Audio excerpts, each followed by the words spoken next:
Let's just do one more example of completing the square, and this time we're going to use a definite integral. So we're looking at the integral from 4 to 6 of dx over the square root of x squared minus 6x plus 8. And this is not in the form x squared plus a squared or x squared minus a squared, but we can probably convert it to one of those forms by completing the square. So let's take that quadratic and complete the square. We take half of the middle term and add and subtract the square of that. X squared minus 6x plus 8 is x squared minus 6x plus half the middle term squared, which is 9, minus that, minus 9 plus 8. And of course, x squared minus 6x plus 9 is now x minus 3 squared. And it's that minus 9 plus 8, which is minus 1.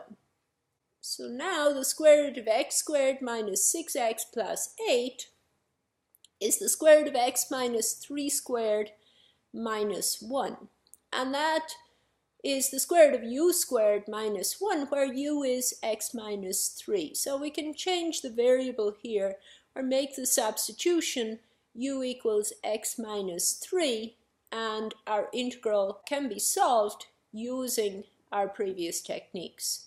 It's the integral of du over the square root of u squared minus 1, where u is x minus 3. And now we can make our substitution, and the appropriate substitution to make is u equals a times secant of theta, where theta is in the appropriate interval. And of course a here is equal to 1. Again, we need to calculate what du is, and du is secant of theta times tangent of theta d theta, and the square root of u squared minus 1 is the square root of secant squared minus 1, which is equal to the square root of tangent squared, which is equal to tangent. Now the tangents cancel, and our integral becomes the integral of secant theta times tangent theta d theta over tangent theta, which is just the integral of secant of theta.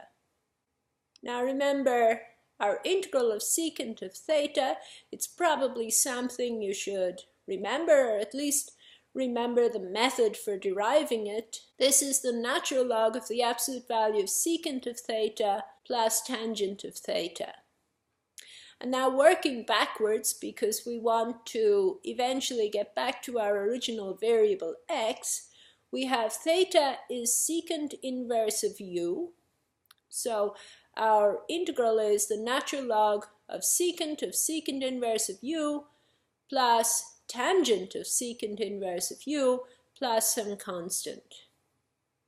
And again, we'd like a nicer expression for this answer in terms of u before we convert it back to x's, and we'd like a nice expression for tangent of secant inverse of u. Now, always secant of secant inverse of u will be u, but tangent of secant inverse of u, we'll probably have to construct a triangle in order to make it look a little nicer. We construct a triangle with an angle theta equal to secant inverse of u. Secant of theta, which is the hypotenuse over the adjacent, should be equal to u, or u over 1. So the easiest triangle to construct is something with the adjacent of length 1 and the hypotenuse of length u. Of course, the third side is now the square root of u squared minus 1, and tangent of theta, which is tangent of secant inverse of u, is the opposite over the adjacent. So that's the square root of u squared minus 1 over 1, which is just the square root of u squared minus 1. Well, now our integral is the natural log of secant inverse of u, which is just u, plus tangent of secant inverse of u, which is the square root of u squared minus 1. And we're not quite done yet. We'd like our answer in terms of x's, and recall that u was x minus 3. Putting in x minus 3 gives us our answer. It's the integral is equal to the natural log of the absolute value of x minus 3 plus the square root of x minus 3 squared minus 1.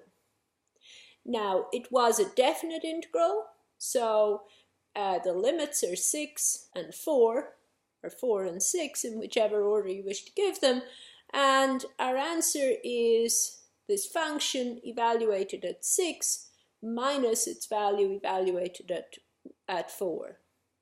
So our final answer is the natural log of 3 plus the square root of 8 minus the natural log of 1, which is 0, and that's equal to the natural log of 3 plus the square root of 8.